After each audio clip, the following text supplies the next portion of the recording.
नमस्कार मित्रों, आज के इस वीडियो में एक बार फिर से आप सभी का बहुत बहुत हार्दिक स्वागत है। हम आशा करते हैं कि आप सभी स्वस्थ होंगे, मस्त होंगे और पूरी तरह से अपनी तैयारी में व्यस्त होंगे। तो मित्रों, आज के इस वीडियो में हम हिंदी साहित्य इतिहास के अंतर्गत एक बहुत महत्वपूर्ण टॉपिक है रचनाकार के उपनाम एवं उपाधियों। तो रचनाकार के उपनाम एवं उपाधियों से संबंधित इन दिनों देखा जाए तो सभी प्रकार की परीक्षाओं में प्रश्न पूछे जा रहे हैं। तो आज के इस वीडियो में हम लोग रचनाकार के उपनाम उपाधियों से संबंधित सभी महत्वपूर्ण और संभावित प्रश्नों को व्याख्यात्मक तरीके से हल करेंगे और इसके साथ इन्हें ट्रिक की सहायता से याद करने का भी प्रयास करेंगे। तो हम आशा करते हैं कि वीडियो आप सबके लिए बहुत ही महत्वपूर्ण होने वाला है, इसलिए इस वीडियो को आप लोग अंत तक जरूर देखें। चैनल पर नए हैं तो चैनल को सब्सक्राइब कर लें और इसके साथ ही अगर आपको थोड़ा सा भी उचित लगे तो इस वीडियो को अपने जो परिचित लोग हैं उनके पास भी शेयर करें। तो जैसा कि स्क्रीन पर आप देख पा रहे हैं, रचनाकार के उपनाम एवं उपाधियां से संबंधित प्रश्नोत्तरी। और आज की इस प्रश्नोत्तरी का पहला प्रश्न है कि निम्न में कौन सी उपाधि विद्यापति की है। तो आपको जवाब देना है कि कौन सी उपाधि विद्यापति की है। विकल्प ए कह रहे कवि शेखर और 10 अवधान है, या फिर विकल्प बी कवि कंठहार या पंचानन को उपाधि दी गई है। विकल्प सी कह रहे हैं कि अभिनव जयदेव और मैथिल कोकिल कहा जाता है, या फिर विकल्प डी है उपयुक्त सभी। तो धीरे धीरे ढेर सारे भाई बहनों का जवाब आ गया कि सर विकल्प डी को लॉक किया जाए। तो विकल्प डी उपयुक्त सभी इज राइट आंसर, बिल्कुल सही जवाब, बेहद सुंदर तैयारी है ना। बात करें विद्यापति की तो देखिए भैया, जो विद्या का पति होगा ना, परिचित तो कवियों में शेखर होगा क्योंकि उसके पास विद्या है। दूसरी चीज 10 अवधान होगा, 10वां अवधान आ जाए तो विद्या का पति उसको हटा देगा, टाल देगा। कवि का कंठहार होता है, अगर विद्या है तो कवि में कंठहार होगा, और विद्या है ना तो उसके पास पंचानन हो जाएगा। एक आनंद, दो आनंद, तीन आनंद नहीं बल्कि पंचानन, है ना, ये ध्यान में रखिएगा। और अभिनव जयदेव, उसकी अभिनव होगी, उसका जयदेव होगा। और मैथिल का कोकिल, विद्या का पति जो है वही मैथिल का कोकिल है। तो ऐसे कुछ क्लू बना करके इसको दिमाग में बैठा लीजिएगा, ठीक है। चलिए, प्रश्न संख्या 2 है कि अपभ्रंश का वाल्मीकि तथा व्यास किसे कहा जाता है। विकल्प ए पुष्पदंत को, विकल्प बी शंभु को, विकल्प सी धनपाल, या फिर विकल्प डी है नंददास। तो आपको जवाब देना प्रश्न संख्या 2 कि अपभ्रंश का वाल्मीकि तथा व्यास किसे कहा जाता है। और धीरे धीरे ढेर सारे भाई बहनों का जवाब आ गया कि सर विकल्प बी को लॉक किया जाए। तो विकल्प B Shambhu is right answer, बिल्कुल सही जवाब, बेहद सुंदर तैयारी। कैसे इसको दिमाग में बैठाया जाए, तो देखिए बात करें ना, अपभ्रंश का वाल्मीकि और व्यास शंभु है। स्वयंभू कौन, बोले सर अपभ्रंश का वाल्मीकि और अपभ्रंश का जो व्यास है ना वो शंभु है। शंभु, शंभु ध्यान में रखिएगा। तो अपभ्रंश का वाल्मीकि कौन है, बोले शंभु। अपभ्रंश का व्यास कौन है, तो शंभु है। तो अपभ्रंश का वाल्मीकि और व्यास शंभु है, ध्यान में रखिएगा, स्टार लगाकर इसे अपनी नोटबुक में दर्ज कर लीजिए। प्रश्न संख्या 3 है कि कविरत्न एवं ब्रज कोकिल की उपाधि किसे प्रदान की गई है। विकल्प ए कह रहे हैं कि सत्यनारायण को, विकल्प बी पुष्पदंत को, विकल्प सी राय देवी प्रसाद को, या फिर विकल्प डी है गया प्रसाद शुक्ल को। तो आपको जवाब देना है। प्रश्न संख्या 3 आप सबके स्क्रीन पर है और बहुत बेहतरीन प्रश्न है। और धीरे धीरे ढेर सारे भाई बहनों का जवाब भी आया कि विकल्प ए को लॉक किया जाए। तो विकल्प ए सत्यनारायण कविरत्न इज राइट आंसर, बिल्कुल सही जवाब, बेहद सुंदर तैयारी। कैसे दिमाग में बैठाया जाए, तो बिल्कुल क्लू बनाइए कि सत्य कविरत्न, कवि का रत्न क्या है, बोले सर सत्य है। तो सत्य क्या है, कवि का रत्न है। सत्य फार सत्यनारायण को ध्यान में रखिएगा। और ब्रज की कोकिल कौन है, बोले सत्य है। जो सत्य है वही ब्रज का कोकिल है, और जो सत्य है वही कवि का रत्न है। तो सत्य फार सत्यनारायण को ध्यान में रखिएगा कि सत्यनारायण कवि रत्न है और ब्रज कोकिल सत्यनारायण है। तो ऐसे कुछ क्लू बनाकर ध्यान में रख लीजिएगा कि ब्रज कोकिल कौन, बोले जो सत्य है सत्य फार सत्यनारायण। और कवियों का रत्न कौन है, कवि रत्न कौन है, तो सत्य है, जो सत्य है सत्यनारायण, ठीक है। चलिए, तो स्टार लगाकर इसे अपनी नोटबुक में भी दर्ज करते हुए आप आगे चलते रहें। प्रश्न संख्या 4 है कि निम्न को सही क्रम में मिलान कीजिए।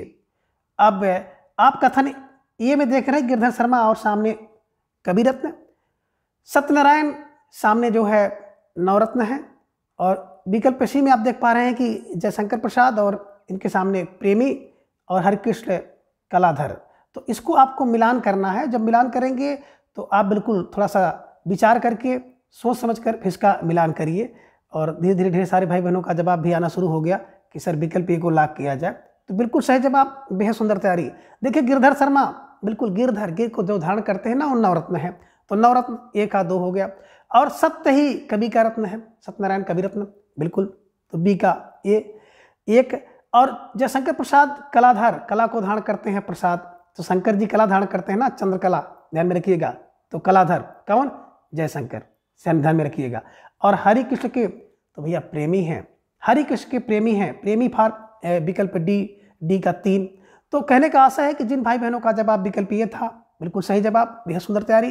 कैसे इनको बैठाया जाए तो देखिए गिरधर शर्मा है ना, क्या है, नवरत्न है, गिरधर नवरत्न, गिर में है, आप ये भी कह सकते हैं गिरधर, गिर धारण करता है नवरत्न, तो गिरधर में जाएंगे, गिरी धारण करता है नवरत्न, यानी गिरधर शर्मा नवरत्न। और कवि रत्न क्या है तो सत्य है, कवि का रत्न सत्य है, सत्यनारायण। और जयशंकर प्रसाद, शंकर कला धारण करते हैं तो कलाधर हैं। और हरि कृष्ण से प्रेम, प्रेम करो प्रेमी, है ना। ऐसे कुछ क्लू बनाकर इसे दिमाग में बैठाने का प्रयास करिएगा, ठीक है। चलिए प्रश्न संख्या 5 है कि हिंदी का भवभूत किसे कहा जाता है। तो विकल्प ये शंभू को, विकल्प बी पुष्पदंत को, विकल्प सी धनपाल को, या फिर विकल्प डी है हेमचंद सूरी को। तो आपको जवाब देना है। प्रश्न संख्या 5 आप सबके स्क्रीन पर है और वेरी वेरी मोस्ट इंपॉर्टेंट प्रश्न है। तो आपकी परीक्षा में पूछा जा सकता है कि हिंदी का भवभूत किसे कहा जाता है, और ढेर सारे भाई बहनों का जवाब आया कि बी को लॉक किया जाए। तो विकल्प B Pushpadant is right answer, बिल्कुल सही जवाब, बेहद सुंदर तैयारी। अब कैसे इसको दिमाग में बैठाया जाए तो भवभूत फार भूत कर लीजिए। अब भूत का देखे होंगे दंत बड़ा बड़ा होता है, तो ध्यान में रख लीजिएगा कि दंत, दंत जहाँ पे देखिए पुष्पदंत भवभूत, ध्यान में रख लीजिएगा, ठीक है ना। और आप ये भी कह सकते हैं कि भवभूत को देख जाओ तो उनके ऊपर पुष्प चढ़ा दो, है ना। जैसे भी आपका दिमाग में बैठे उसको बैठाने का प्रयास करिएगा।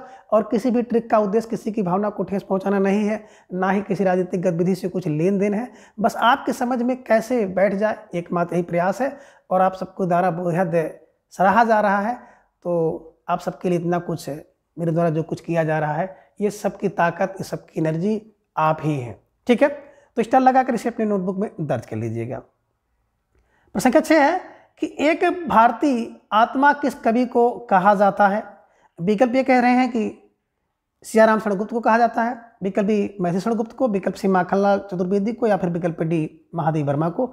तो बड़े तेजी के साथ ढेर सारे भाई बहनों का जवाब आया कि सर विकल्प सी को लॉक किया जाए। तो विकल्प C Makhanlal Chaturvedi is right answer, बिल्कुल सही जवाब, है ना। अब इस प्रश्न को तो सब जानते हैं, सबको रटा हुआ है कि एक भारतीय की आत्मा माखन सी होती है। तो माखन फॉर माखनलाल चतुर्वेदी, ध्यान में रखिएगा।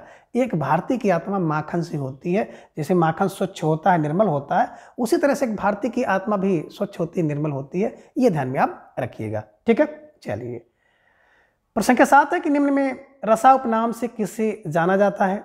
विकल्प ये कह रहे हैं कि बालकृष्ण शर्मा को, विकल्प बी हृदय नारायण को, विकल्प सी भारतेंद्र हरिश्चंद्र को, या फिर विकल्प डी है राय देवी प्रसाद को। तो बड़े तेजी के साथ आप सबका जवाब आया कि सर विकल्प सी को लॉक किया जाए। तो विकल्प C Bharatendra Harishchandra is right answer, बिल्कुल सही जवाब, बेहद सुंदर तैयारी। तो निश्चित रूप से आप सब बधाई के पात्र हैं, है ना। जिस प्रकार से आप सबकी तैयारी है, तो ये तैयारी जल्द ही रंग लाने वाली है ना।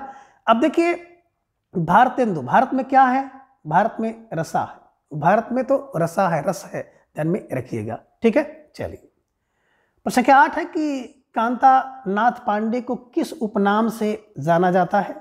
विकल्प कह रहे हैं कि उनको द्विज नाम से जाना जाता है, या फिर विकल्प बी अंचल नाम से जाना जाता है, विकल्प सी कह रहे हैं कि चोंच उपनाम से इनको जाना जाता है, या फिर विकल्प डी सुदर्शन नाम से। तो आपको जवाब देना है। प्रश्न संख्या 8 आप सबकी स्क्रीन पर है और बड़े तेजी के साथ ढेर सारे भाई बहनों का जवाब आया, सर विकल्प सी को लॉक किया जाए। कांतानाथ पांडे को चोंच नाम से जाना जाता है। तो कांतानाथ पांडे चोंच, कांता चोंच, कांता चोंच, ध्यान में रखिएगा। ये कांतानाथ पांडे बोले चोंच है। अब चोंच किसकी है, बोले सर कांतानाथ पांडे की चोंच है। तो चोंच उपाधि किसकी, कांतानाथ पांडे, ध्यान में रखिएगा। स्टार लगाकर नोटबुक में भी दर्ज करते हुए चलिए, ठीक है। प्रश्न संख्या 9 है कि बंग महिला का मूल नाम क्या था। और वेरी वेरी मोस्ट इंपॉर्टेंट प्रश्न है, परीक्षा में पूछा जाता है। तो बंग महिला का मूल नाम क्या था। विकल्प ये कह रहे हैं कैलाश सक्सेना है, विकल्प बी महेंद्र कुमारी है, विकल्प सी राजेंद्र बाला घोष है, या फिर विकल्प डी आनंदी लाल है। तो सोचिए, समझिए, विचार कीजिए, इसके बाद प्रश्न संख्या 9 का जवाब दीजिए। और धीरे धीरे ढेर सारे भाई बहनों का जवाब आ गया कि सर विकल्प सी को लॉक किया जाए। तो विकल्प सी Rajendra Bala Ghosh is right answer, बिल्कुल सही जवाब, बेहद सुंदर तैयारी है ना। देखिए अब बंग महिला है ना, तो बंग महिला को भैया घोष करके बुलाना पड़ेगा, बंग महिला को घोष करके बुलाना पड़ेगा। और महिला को बाला भी कहते हैं, तो ध्यान में रखिएगा। जहाँ बाला पा जाइए, बंग महिला है, बंग है, तो उसे घोष करना पड़ेगा, घोष फार घोष, ध्यान में रखिएगा। और महिला को बाला कहते हैं, तो बाला फार बाला। तो Rajendra Bala Ghosh is right answer. Star लगाकर इसे अपने नोटबुक में दर्ज कर लीजिए, ठीक है। चलिए प्रश्न संख्या 10 है कि बाल मोहन किस कवि का एक अन्य नाम है। विकल्प ए कह रहे हैं कि बैद्यनाथ का, विकल्प बी विशंभर नाथ शर्मा का, विकल्प सी भवानी प्रसाद मिश्र का, या फिर विकल्प डी है चंडी प्रसाद का। तो प्रश्न संख्या 10 का जवाब आपको देना है कि बाल मोहन कौन है, और धीरे धीरे ढेर सारे भाई बहनों का जवाब भी आ गया। सर विकल्प सी को लॉक किया जाए तो Bhavani Prasad Mishra is right answer. बिल्कुल सही जवाब, बेहद सुंदर तैयारी। अब देखिए बाल मोहन, बाल को मोहन क्या है, बोले सर भवानी का प्रसाद। तो जो भवानी का प्रसाद होता है ना, वो बाल को, बाल माने बालकों को, बच्चों को मोहन करता है, मोहता है, ये ध्यान में रखिएगा। और भवानी प्रसाद मिश्र को सहजता का कवि भी कहा जाता है, ये भी ध्यान में रखिएगा। और यही भवानी प्रसाद मिश्र हैं जिन्हें कविता का गांधी भी कहा जाता है। तो स्टैंड लगाकर इन सबको भी अपनी नोटबुक में दर्ज करते हुए चलें। तो जो हमारे पुराने भाई बहन हैं उनके लिए तो कोई विशेष दिक्कत नहीं है, केवल अपनी तैयारी को जांचें और परखें। लेकिन जो नए भाई बहन हैं, अभी जल्द ही जिनका बीएड हुआ है, तो ऐसे भाई बहनों को मैं बार बार निवेदन करता हूं कि आप लोग अपने साथ साथ नोट बनाते हुए चलें, क्योंकि यूट्यूब पे जो भी आप पढ़ते हैं ना, बहुत जल्द दिमाग से निकल जाता है, उड़ जाता है, ऐसा कोई रिकॉर्ड नहीं रहता है। तो आप सब निश्चित रूप से एक नोट बनाते चलें, ठीक है। चलिए, तो बिल्कुल सही जवाब विकल्प सी इज राइट आंसर, ठीक है। चलिए, प्रश्न संख्या 11 है कि अगिया बैताल और निरंजन किस कवि की उपाधि है। विकल्प ए कह रहे हैं कि केदारनाथ मिश्र की है, विकल्प बी रामविलास शर्मा की है, विकल्प सी विद्यानिवास मिश्र की है, या फिर विकल्प डी शिवमंगल सिंह सुमन की है। तो प्रश्न संख्या 11 का जवाब आपको देना है। और धीरे धीरे ढेर सारे भाई बहनों का जवाब आ गया कि सर विकल्प बी को लॉक किया जाए, विकल्प B Ramvilas Sharma is right answer. सही जवाब है ना, बेहद सुंदर तैयारी। कैसे दिमाग में बैठाया जाए, तो देखिए अगिया बैताल कब हो जाता है व्यक्ति, देखे होंगे ना, कुछ लोग विलास करते हैं, और जब विलास करेंगे तो जो घर के पुरखे हैं, घर का मालिक है, जो अभिभावक है ना, जब कहीं से आते हैं तो बिल्कुल अगिया बैताल हो जाते हैं। कुछ लोग कहते हैं अगिया बैताल माने गुस्से में हो जाते हैं। तो जब विलास करता है व्यक्ति तो अगिया बैताल हो जाते हैं, ये ध्यान में रखिएगा। और दूसरा ये भी है कि राम में विलास करो, है ना, अगिया विलास ना करो भैया, है ना, ये ध्यान में रखिएगा। आयता अगिया बैताल राम में विलास करता है। और दूसरा क्या है, निरंजन, निरंजन होते हैं, राम में विलास करके व्यक्ति निरंजन होता था। तो ऐसे कुछ क्लू बना करके इसको अपने दिमाग में बैठा लीजिएगा, ठीक है। चलिए, प्रश्न संख्या 12 है कि निम्न में असंगत विकल्प कौन सा है, यानी कि एक विकल्प असंगत है, उसी का आपको चयन करना है। तो विकल्प कह रहे हैं कि वासुदेव सिंह त्रिलोचन का उपनाम है या उपाधि है, विकल्प बी शमशेर सिंह का को अगिया बैताल कहा जाता है, ये असंगत है, या फिर विकल्प सी कह रहे हैं गजानन माधव मुक्तिबोध, गजानन माधव को मुक्तिबोध कहा जाता है, ये संगत है, या फिर विकल्प डी कह रहे हैं कि फणेश्वर नाथ रेणु को धरती का धन कहा जाता है, तो ये असंगत है। अब आपको जवाब देना। प्रश्न संख्या 12 आप सबके स्क्रीन पर है और ढेर सारे भाई बहनों का जवाब आ गया। अक्सर विकल्प बी को लॉक किया जाए। शमशेर बहादुर सिंह को अगिया बैताल नहीं कहा जाता है, बल्कि अगिया बैताल की बात करते हैं तो जो राम में विलास करता है उसे अगिया बैताल, यानी रामविलास शर्मा का है ना। और शमशेर बहादुर सिंह की तो ढेर सारी उपाधि है कि इनको कुलदीप सिंह कहते हैं, कवियों का कवि कहते हैं, बातों का कवि कहते हैं, मूठ का कवि कहते हैं। तो ये सब ध्यान में रखिएगा, ठीक है ना। बिल्कुल विकल्प B is right answer. Vasudev Singh Trilochan मूल नाम इनका था, ये भी ध्यान में आपको रखना है ना। तो त्रिलोचन का मूल नाम वासुदेव सिंह था, ये ध्यान में आपको रखना है।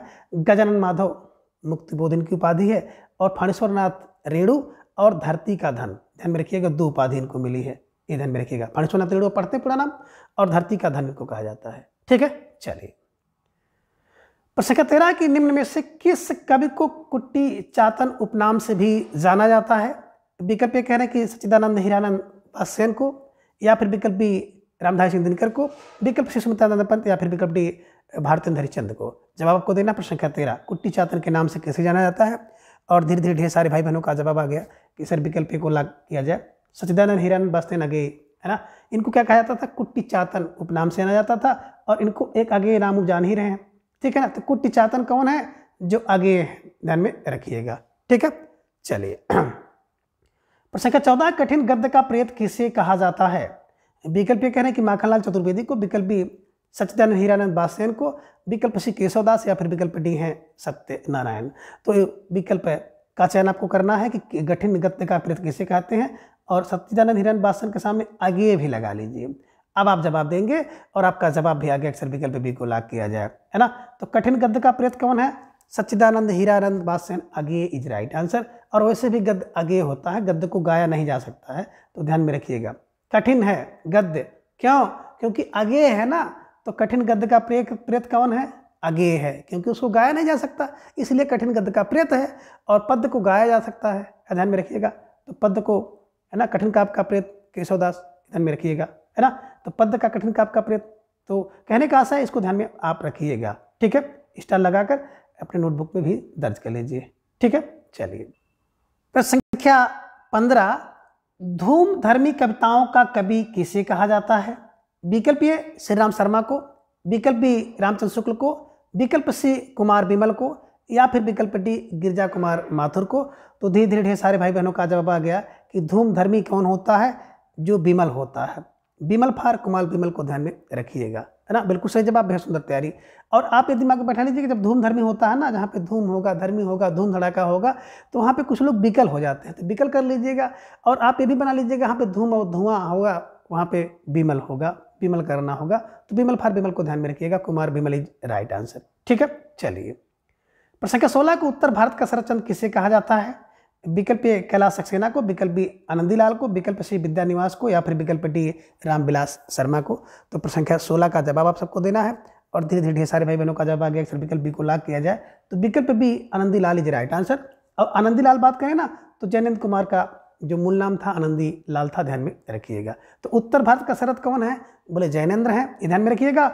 और आप ये भी कह सकते हैं कि उत्तर भारत का शरद चंद्र किसे कहा जाता है? तो आनंदी लाल को कहा जाता है, ध्यान में रखिएगा। स्टार लगाकर इसे अपने नोटबुक में दर्ज कर लीजिए। ठीक है, चलिए प्रश्न संख्या 17, काका कालेलकर का पूरा नाम क्या है? विकल्प कह रहे कि दत्तात्रेय बालकृष्ण कालेलकर है, या फिर विकल्प बी रामकृष्ण शुक्ल है, विकल्प सी सुपूजन सहाय है, या फिर विकल्प डी लक्ष्मी नारायण सुधांशु है। तो धीरे धीरे ढेर सारे भाई बहनों का जवाब आ गया कि सर विकल्प ए को लॉक किया जाए। तो विकल्प A Dattatreya Balkrishna Kalelkar is right answer. बिल्कुल सही जवाब, बेहद सुंदर तैयारी। अब यहाँ पे देखिए कालेलकर है, यहाँ भी कालेलकर है, ध्यान में रख लीजिएगा। और काका दत्तात्रेय है ना, ध्यान में रखिएगा, दत्तात्रेय काका दत्तात्रेय, ऐसे कुछ क्लू बना लीजिएगा और इसको दिमाग में रख लीजिएगा। ठीक है, चलिए प्रश्न संख्या 18 की रांगे राघव का मूल नाम क्या था? विकल्प ए कह रहे हैं कि वासुदेव सिंह था, विकल्प बी कुलदीप सिंह था, विकल्प सी त्र्यंबक वीर राघवाचार्य था, या फिर विकल्प डी सच्चिदानंद हीरारन बासन अगेय था। तो धीरे धीरे ढेर सारे भाई बहनों का जवाब आ गया कि सर विकल्प सी को लॉक किया जाए। तो विकल्प सी त्र्यंबक वीर राघवाचार्य इज राइट आंसर। बिल्कुल सही जवाब, बेहद सुंदर तैयारी। कैसे दिमाग में बैठाया जाए? तो देखिए रांगे राघव में हमेशा हम राघव कहते हैं, और राघव जी की 3 अम्बक थे, त्रिअम्बक, कौशल्या, कैकेयी, सुमित्रा। तो बस ऐसे क्लिप में बना लीजिएगा। त्रिअम्बक किसके थे? तो बोले सर राघव के थे। तो राघव फारांगे राघव को ध्यान में रख लीजिएगा। राम जी को जोड़ लीजिएगा, 3 माताएं थी। त्रिअम्बक, त्रिअम्बक किसके हैं? बोले रांगे राघव। ठीक है ना। अब त्रिअम्बक भी राघवाचार्य। ठीक है, चलिए प्रश्न संख्या 19 है कि अमरकांत का मूल नाम क्या है ना। विकल्प कह रहे कि श्री राम वर्मा है, विकल्प बी कुमार विमल है, विकल्प सी आनंदीलाल, या फिर विकल्प डी कुलदीप सिंह। तो आप सब भाई बहनों का जवाब आ गया सर विकल्प ए को लॉक किया जाए। तो विकल्प A Shri Ram Verma is right answer, है ना। देखिए व्यक्ति अमर हो जाता है, श्री राम का नाम लेके व्यक्ति अमर हो जाता है। तो अमर फार अमरकांत को ध्यान में रखिएगा, श्री राम फार श्री राम वर्मा।